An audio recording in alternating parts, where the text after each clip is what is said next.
Salut tout le monde, j'espère que vous allez bien. Alors désolé, je vous ai pas sorti de vidéo dimanche, j'ai eu quelques petits soucis techniques.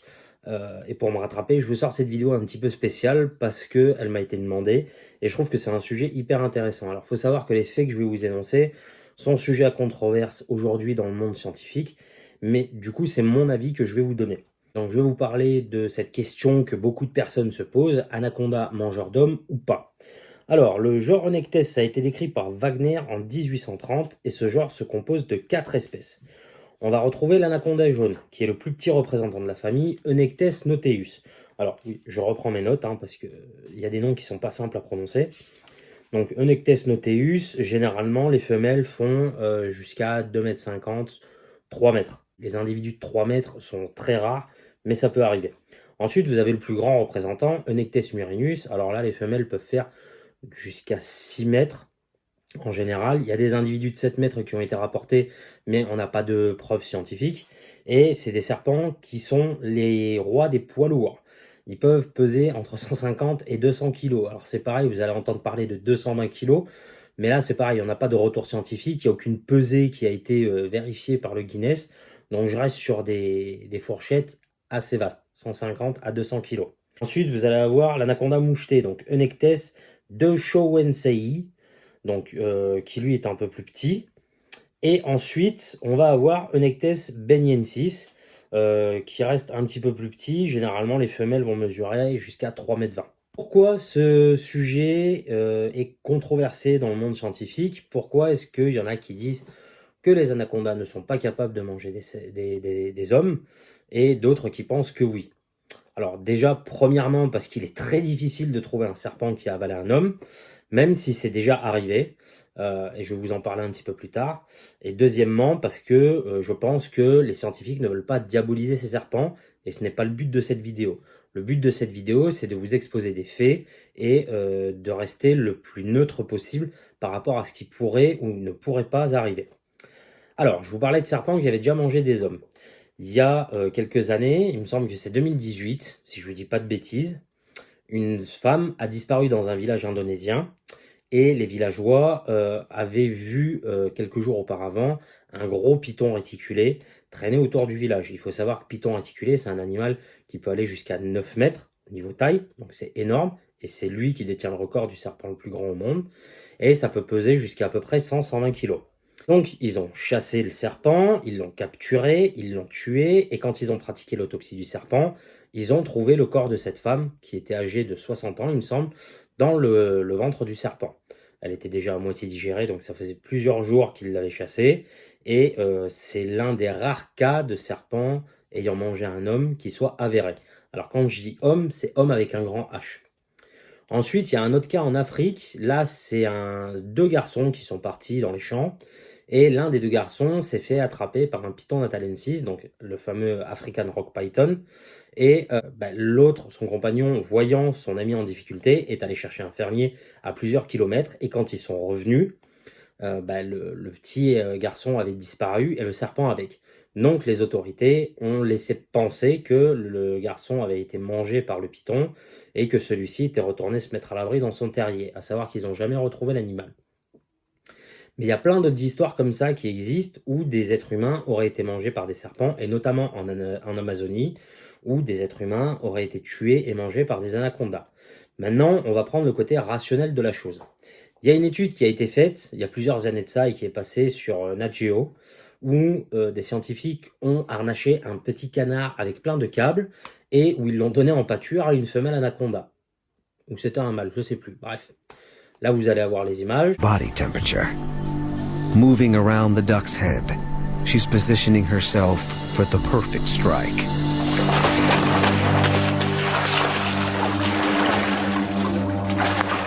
The duck's fate is sealed. The lightning-fast strike can be analyzed frame by frame. The first frame shows the anaconda striking from behind, where its head is safe and its jaws can seize the prey. Less than a half a second later, the snake is latched on, the first coil wrapping around the duck. At the 1 second mark, the snake pivots around its own head, throwing more coils onto the victim. Less than 2 seconds after the initial strike, the coils are seizing the prey tighter and tighter.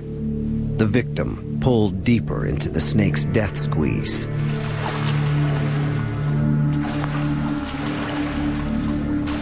At 5 seconds, one last coil slips around the duck's chest. And within 10 seconds, the prey has no escape, the snake squeezing with deadly force. But exactly how much force? 84, 79. The snake's squeezing. It's strong. Inside these coils, the anaconda is squeezing at 84 pounds per square inch. By far, the strongest squeeze ever measured in the animal kingdom. 87 psi. Incredible. Hey, this snake is squeezing continuously. The muscles are contracting non-stop. 90. 90 pounds per square inch. Brad's squeeze force estimate of 2,000 pounds is way off. This anaconda is now squeezing with the equivalent pressure of a 9,000-pound school bus, sitting on a human chest. L'animal, dans le reportage, faisait à peu près 4 mètres. Une grosse femelle anaconda va faire dans les 6 mètres. Donc, niveau puissance, c'est avéré, un anaconda peut tout à fait tuer un être humain. Mais est-ce qu'il serait capable de l'avaler? Il faut savoir que les anacondas sont des vrais goinfres. Dans la nature, s'ils vont pouvoir taper, ils vont taper et ils vont essayer d'y manger. Vous avez des anacondas qui mangent des capybaras, c'est les plus gros mammifères du monde. Ils font, je crois, 70 cm au garrot pour une cinquantaine de kilos. C'est énorme. Vous avez des anacondas qui ont été vus en train de manger des caïmans noirs. Donc c'est pareil, le caïman noir, c'est pas un petit crocodilien. Adulte, ça peut faire jusqu'à 6 mètres. Mais les individus qui ont été vus en train d'être avalés mesuraient plus dans les 1,80 m à 2 m. Donc c'est déjà énorme. Et le squelette d'un crocodile, c'est quand même assez costaud. Et pour le tuer, il faut y aller. C'est pas rien non plus. Il y a des anacondas qui ont été vus en train de tuer des chèvres.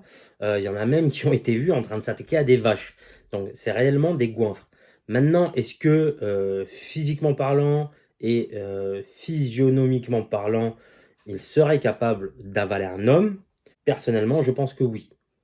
Déjà, si un python réticulé et un python de séba ont pu tuer et avaler un être humain, je le rappelle, homme au sens large du terme, donc avec un grand H, je vois pas pourquoi une femelle qui fait entre 5 et 6 mètres, une femelle anaconda qui fait entre 5 et 6 mètres, ne serait pas capable de tuer et d'avaler un homme. Donc je le rappelle, être humain.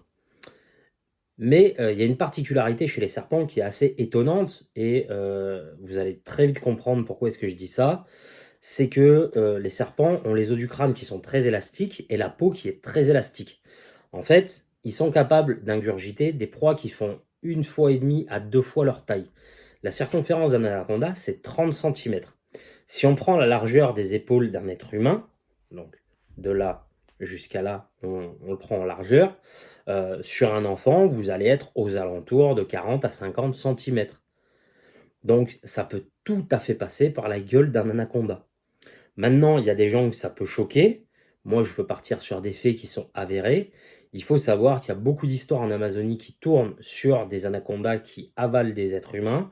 Il y a des légendes même qui ont été créées là-dessus, des films hollywoodiens qui sont sortis là-dessus. Je pense notamment à Anaconda le Prédateur, que j'aborderai dans une autre vidéo. Ne vous inquiétez pas, parce que ce film m'a fait délirer, même si je le kiffais étant petit. Mais oui, pour moi, les anacondas, clairement, sont capables de tuer et d'avaler un être humain. Alors, un adulte qui fait entre 1,70 m, 80 kg pour 75 kg, je suis pas sûr que l'animal y survive. Par contre, un enfant ou un jeune adolescent, je pense qu'ils y arrivent sans problème. Et le but de ma vidéo, c'est pas de diaboliser les serpents, loin de là. C'est juste de vous expliquer des faits qui sont concrets, des faits qui sont réels. Malheureusement, en Amazonie, on n'a pas de retour scientifique sur ce phénomène. Mais toutes les histoires qui tournent, toutes les preuves qu'on a sur d'autres espèces qui sont capables de tuer et avaler un être humain, je ne vois pas pourquoi l'anaconda en serait incapable. Je vous rappelle que c'est quand même lui le recordman du monde du serpent le plus lourd, que c'est des serpents qui développent une puissance monumentale. Alors on entend dans certaines vidéos YouTube qu'ils seraient capables de vous briser tous les os, nani, nana. Non, qui seraient capables de briser certains os, d'accord, parce que les côtes, tout ça, ça pète très facilement. Après, un humérus, un tibia ou même un fémur, ça casse pas comme ça. Mais qu'ils soient capables de disloquer des os de par la force qu'ils exercent, oui. Moi, personnellement, j'ai déjà vu sur des serpents à la maison. Quand je leur donne certaines proies, oui, à un moment donné, il y a des os qui se disloquent, hein, que ce soit au niveau des épaules ou quoi. Et justement, l'animal se sert de cette puissance de constriction pour faire avancer la proie dans sa gueule.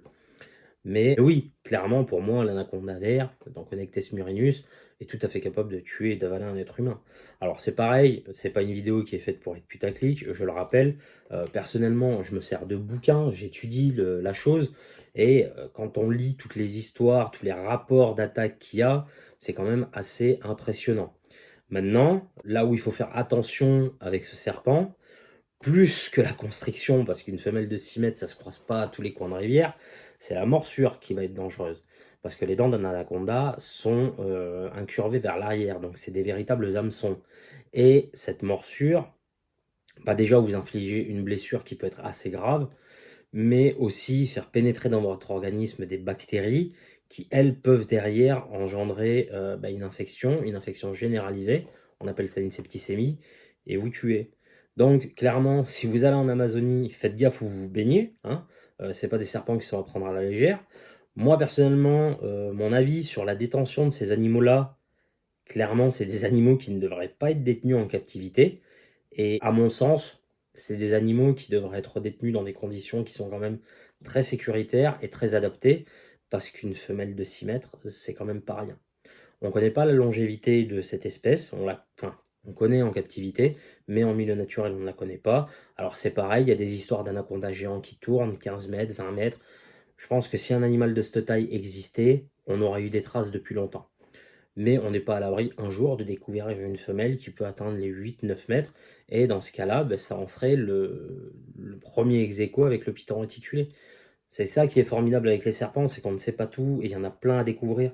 Donc c'est pour ça que je m'y intéresse et que je vous le partage. Alors je n'ai pas mis trop de détails parce qu'il se peut qu'il y ait des âmes sensibles ou des enfants qui regardent. Si jamais vous voulez voir des photos un petit peu plus détaillées de ces attaques de serpents, vous allez sur Google et vous tapez Python Eats Human, et vous allez tomber sur des rapports d'autopsie, vous allez tomber sur des photos. Alors, il y a certaines photos qui sont truquées, mais vous allez tomber sur des articles de journaux qui relatent les faits, et vous allez voir que c'est assez éloquent. Donc je le rappelle, je ne veux pas diaboliser ces serpents, je ne veux pas diaboliser ces animaux, je veux juste remettre la vérité à sa place, et qu'on les considère comme ils sont, et qu'on les respecte pour ce qu'ils sont. Voilà les amis, j'espère que cette petite vidéo vous aura plu. Vous inquiétez pas, on se retrouve dimanche pour une vidéo sur des venimeux. Parce que oui, les venimeux, c'est mon dada. Je tenais à remercier toutes les personnes qui se sont abonnées, qui ont liké et qui ont partagé. Merci à vous, ça fait chaud au cœur et ça motive à continuer. Si jamais vous n'êtes pas encore abonné et que vous voulez suivre l'avancement des vidéos et des projets, n'hésitez pas à le faire, c'est totalement gratuit. N'oubliez pas d'activer la petite cloche des notifications pour être tenu au courant de toutes les nouveautés sur la chaîne. Et puis que vous dire de plus, passez une bonne fin de journée et puis à la prochaine. Ciao.